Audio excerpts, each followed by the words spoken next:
তোমাদের কার কার বাড়িতে এই নিয়মটা আছে?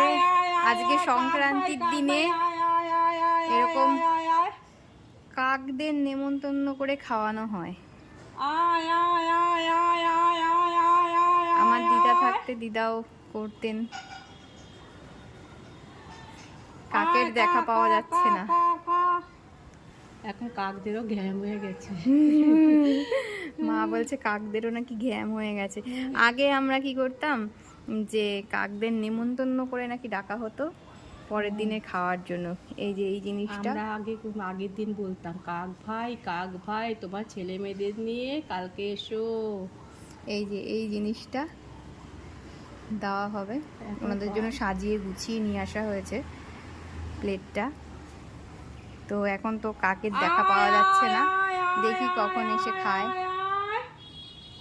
মা খালি আয় আয় করেই যাচ্ছে। একটা কাক এসেও যদি মুখ দেয় তাহলে শান্তি লাগে। মা এখন কাকের খোঁজে যাচ্ছে। চলো দেখি কখন এসে খাবারটা খায়।